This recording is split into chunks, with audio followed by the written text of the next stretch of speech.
और लोकसभा में वो इस किताब चूंकि आ चुकी थी तो पूरा सरकार का झूठ पकड़ में आया, इसलिए लोकसभा अध्यक्ष ओम बिरला जी को आगे किया गया।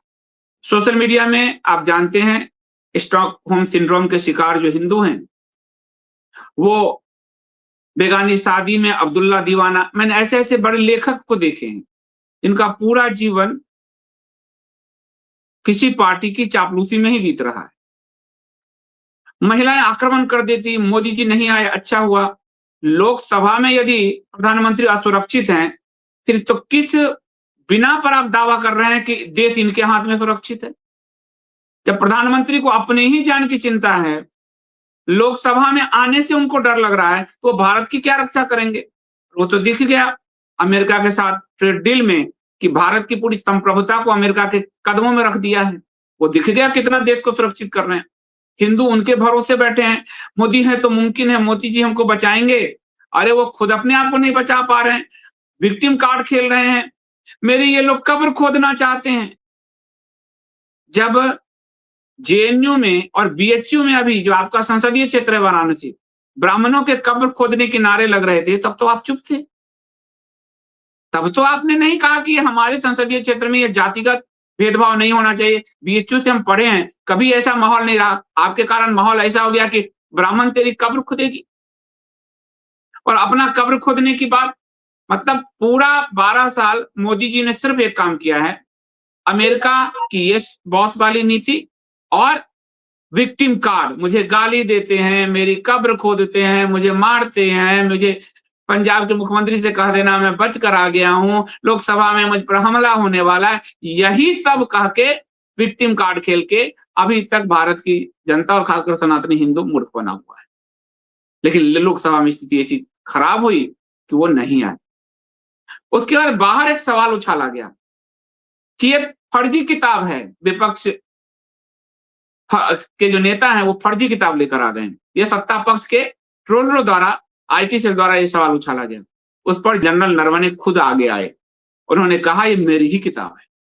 अब सरकार के लिए और असहज स्थिति, वो वीडियो आपको अभी दिखाएंगे।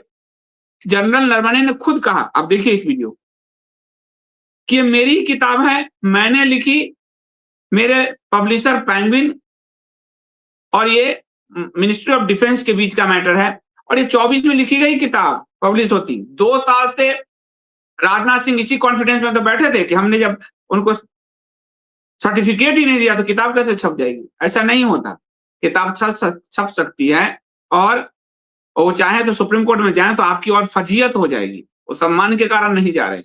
मैंने ज़रूर किताब लिखी है, और अभी किताब लिखने के बाद मैंने पब्लिशर्स को वो दी थी जो कि पेंगुइन है, और उन्होंने वो मैन्युस्क्रिप्ट जो है मिनिस्ट्री ऑफ डिफेंस में भेजा है क्लियरेंस के लिए, और जैसे भी वो क्लियरेंस आ जाएगा एमओडी के तरफ से तो वो किताब फिर रिलीज़ हो जाएगी।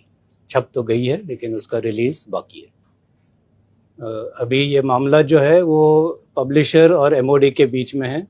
मैंने अपना काम कर दिया है, किताब लिख दी, बाकी जो होगा सो होगा। भारत के सेनाध्यक्ष से जब आपको भय लग रहा है तो चीन, पाकिस्तान, अमेरिका के नाम पर आप कैसे कांपते होंगे वो साफ दिख रहा है। ऑपरेशन सिंदूर में कैसे ट्रंप सीज फायर की घोषणा पहले कर रहा है, वो आपको दिख रहा है कि आप लोग किस स्तर के आपकी हालत है।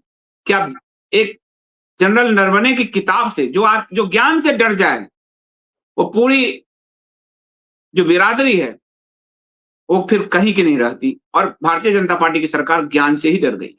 फिर कुछ यूट्यूबर्स उतरे, जनरल नरवणे की तुलना उन्होंने जगदीप धनखड़ से कर दी।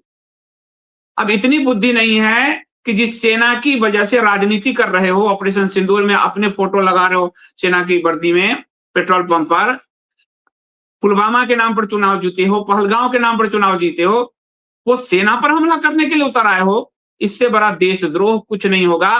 भारतीय जनता पार्टी समर्थित जो यूट्यूबर्स हैं, सोशल मीडिया हैंडलर्स हैं, ये खुलेआम गद्दारी और देशद्रोह को उतरे, और ये एक सेना प्रमुख पर सवाल उठा रहे हैं।